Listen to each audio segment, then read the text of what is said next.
Welcome to another story time brought to you by ABC Read and ABC Learn, in which I am here to help you develop and nurture that love of reading in every child as well as every adult, with our focus, our emphasis on our Black children, Black adults, Black families here in America and across the globe.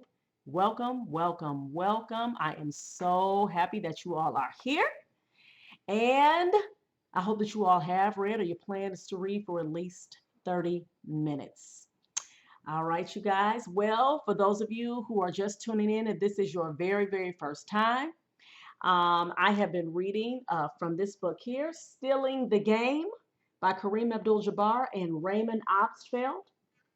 And this book right here is just so exciting. Oh my goodness. I mean, it is just, to me, in my opinion, I think it is an awesome book so far.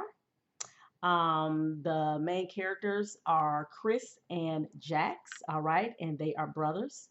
Their parents are their parents are characters as well. They're semi-main characters, but the focus is on Chris and Jax. Jax is the brother who has been in college going to school to be a lawyer, and he decided he wanted to take a break.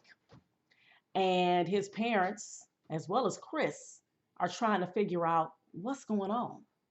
And he's been getting in some trouble. All right. So there's some things that's been happening to him. He's been making choices that, aren't that great. And so, we're trying to figure out what's going on. There's one part in the book where Jax had an altercation with somebody on the basketball court where they were looking at the basketball game, and somebody threw, I think it was an icy in his face. And so his brother saw that. And so he's just tripping. He's like, hold up, why you let some dude throw something in your face? Like, what's going on with you? All right. So that's just one of the events that happened in the story that was just like, okay, we are trying to figure out what's going on. Why is he getting in these altercations, these issues? He dropped out of college. Well, he's taking a break. All right. And so now I am going to read the chapter called The Ambush. And for those of you who definitely who have not been following along with this book, I will advise you to please go back and start from the beginning. Okay. And but just right now, the ambush, just to give you a little backdrop of what's going on leading up to the ambush. Jax had told Chris that their parents were going to try to get him to go to Stanford. Okay. And Stanford is this, big whoop-de-doo college. All right. And his parents are going to try to get him to go there. This is what Jax told Chris a couple days earlier. And so now, this chapter called The Ambush, we are about to find out if that really happened. Jax was right. The next morning, they were waiting for me at the kitchen table. Both were dressed in their freshly dry cleaned lawyer suits.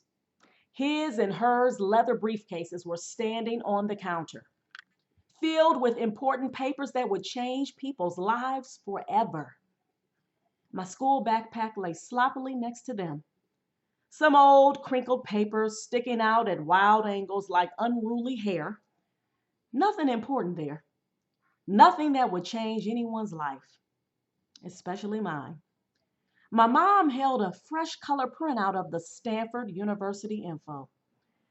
They smiled lovingly as they slid it across the kitchen table to me.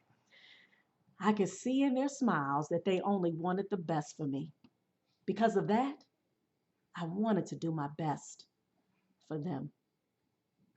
I took the paper and pretended I was seeing it for the first time. I tried to look enthusiastic. I held my eyes, said, "Go Stanford!" They talked about what a great school it was. Sports, academics, girls. My dad chuckled when he pointed out the pretty co-eds on the printout and said, "Not bad, right?" My mom looked away. I wanted to look away too because that was as close to a your body is changing talk as we'd ever had. One time he did ask if we discussed sex in health class. I nodded, and that was the end of the topic. Thank goodness. I didn't say anything. I kept the fake, enthusiastic expression pasted on my face. They talked about tutors, consultants, science summer camp. Pretty much all the things Jax had said, they'd say, plus a few more. I cranked up my phony smile to 10,000 watts. Holding a smile for your parents is harder than doing squats for the coach. And we think you should quit the school basketball team, Dad said. What? I said. I couldn't have heard that right. Your mom and I have been looking into club teams. The college consultant I talked to said that club teams provide more playing time, tougher opponents, and showcase your talents better for college scouts. It just makes more sense. I didn't know what to say. They were lawyers. I'd never won an argument with them, but I tried anyway. Club teams are expensive, I said.